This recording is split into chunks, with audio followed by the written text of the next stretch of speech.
오늘 우리에게 주신 하나님 말씀 열왕기상 14장입니다. 열왕기상 14장 1절에서 5절 함께 보겠습니다. 구약성경 538페이지입니다.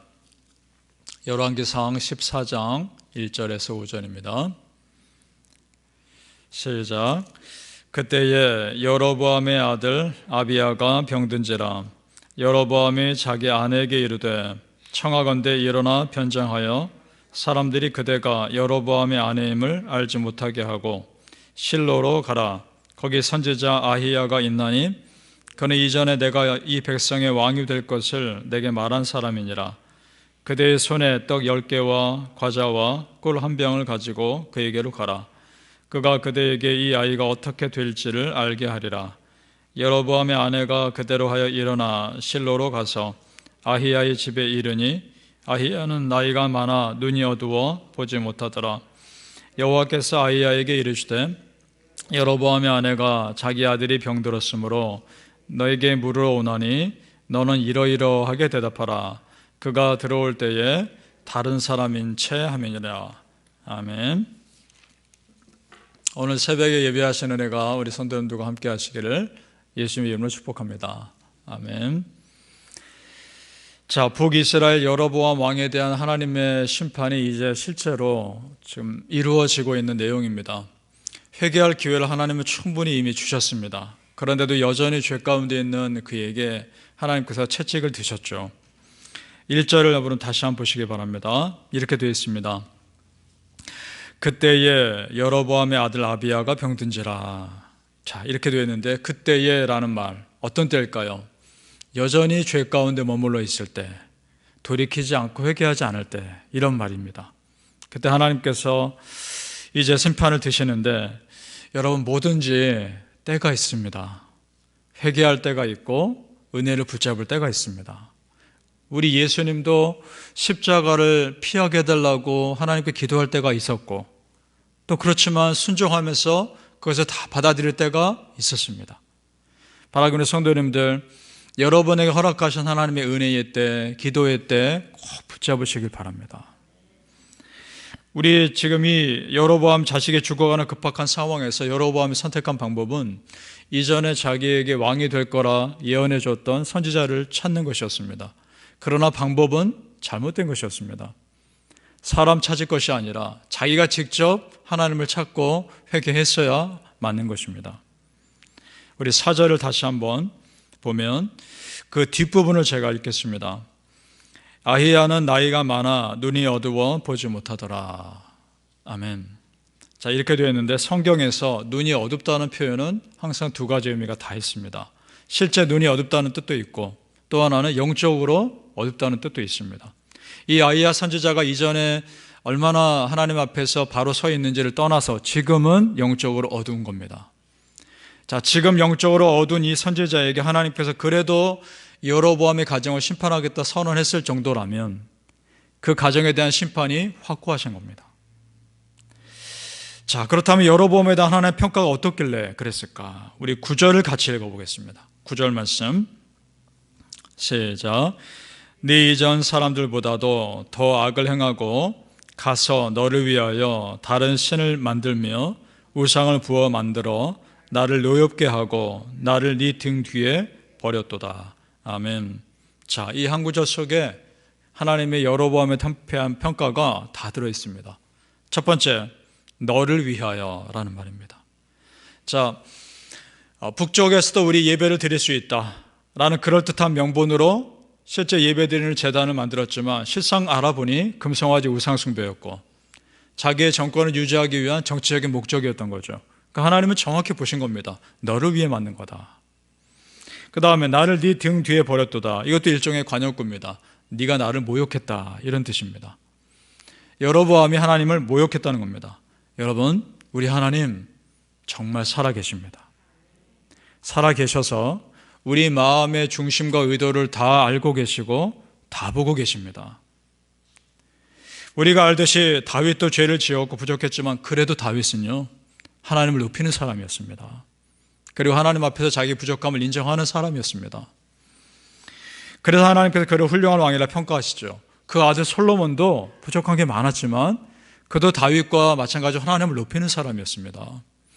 잠언에 그가 기록한 잠언 3장 6절에서 7절에 이렇게 기록되어 있습니다. 너는 범사의 그를 인정하라. 그리하면 너희 길을 지도하시리라. 스스로 지혜롭게 여기지 말지어다. 여호와를 경외하며 악을 떠나지어다. 아멘. 솔로몬도 부족한 것이 많지만 기본적으로 그 아버지처럼 하나님 높이는 사람입니다.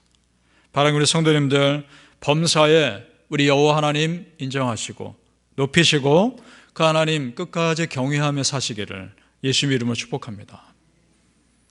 여로보암은 문제가 아니었습니다. 남유다 왕 르호보암도 마찬가지였습니다. 오늘 이 성경 열왕기상 14장 쭉 읽어가다 보면 르호보암 왕의 어머니가, 그 남유다 왕의 어머니가 암몬 여인이었다고 2번이나 기록됩니다. 솔로몬이 이방 여인들과 많이 결혼했지 않습니까? 그 중에 하나 암몬 여인과 낳은 아들이 르호보암이었던 겁니다.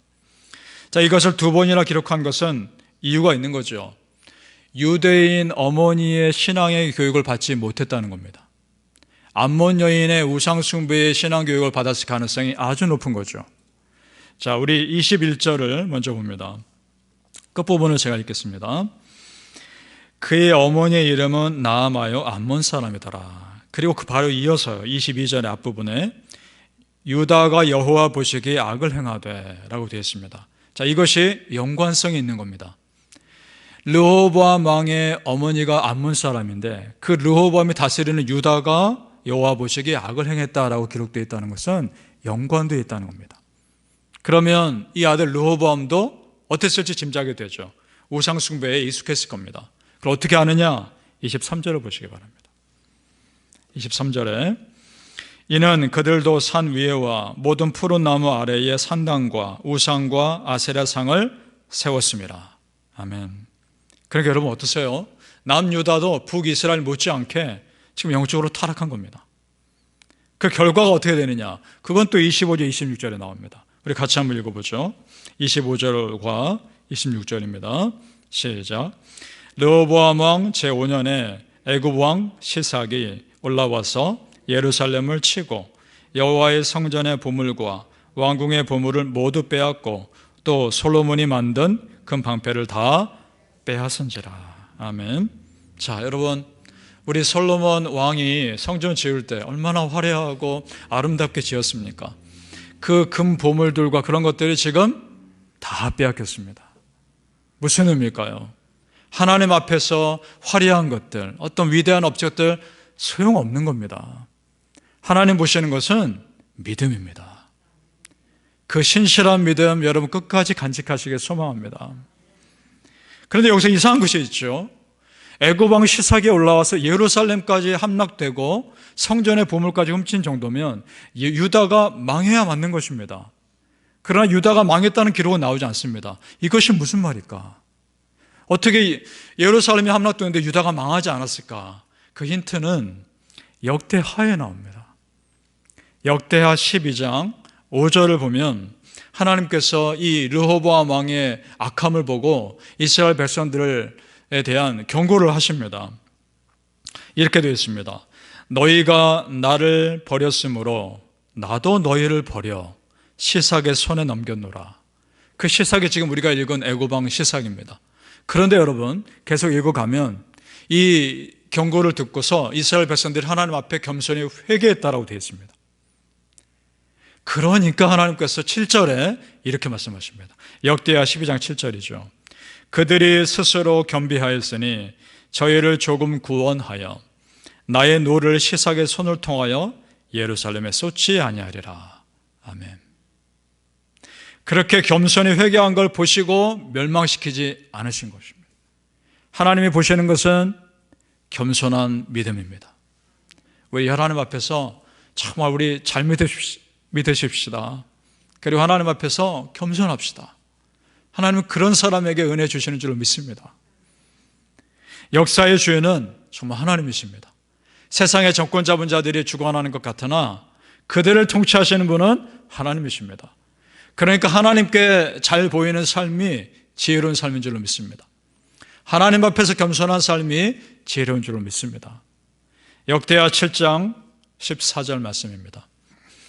내 이름으로 일컫는 내 백성이 그들의 악한 길에서 떠나 스스로 낮추고 기도하여 내 얼굴을 찾으면 내가 하늘에서 듣고 그들의 죄를 사하고 그들의 땅을 고칠지라. 아멘. 우리 아버지 하나님 앞에 겸손한 믿음의 삶을 살면 하나님께서 여러분의 마음의 땅을 고쳐주시고 여러분의 가정의 땅을 고쳐주실 줄로 믿습니다. 겸손한 사람에게 흐르는 은혜를 누리시기를 소망합니다. 사랑하는 성도님들, 우리 아버지 하나님, 그 하나님의 통치하심 앞에 항상 겸손한 오늘 하루의 삶을 사시기를 예수님의 이름으로 축복합니다. 아멘. 기도하겠습니다. 아버지 하나님, 감사합니다. 하나님 앞에 오늘도 귀한 말씀 주셨습니다. 이 말씀이 우리에게 거룩한 부담으로 다가오게 하시고 하나님 앞에 오늘도 겸손하게 살게 하여 주옵소서. 겸손하고 또 겸손하게 하소서. 그래서 하나님 앞에 주시는 은혜를, 흘려보내시는 은혜를 마음껏 누리게 하소서. 아버지 하나님, 우리의 삶을 통해 하나님만이 높임 받으시고 주님만이 영광 받으시게 하시고 우리는 그저 뒤로 다 숨겨주시옵소서. 하나님, 그것이 우리에게 기쁨이고 소망이 됨을 믿습니다. 하나님, 우리 가정의 묵은 땅 기경하여 주옵소서. 나의 삶의 지경의 묵은 땅들 다 갈아엎어 주시고 새로운 땅 위에 열매 맺게 하시고 씨앗 뿌리게 하여 주셔서 하나님께서 우리 가정에 이루실 놀라운 일들, 나의 삶 가운데 이루신 놀라운 일들 이루게 하여 주시옵소서. 감사하며 예수님 이름으로 기도합니다. 아멘.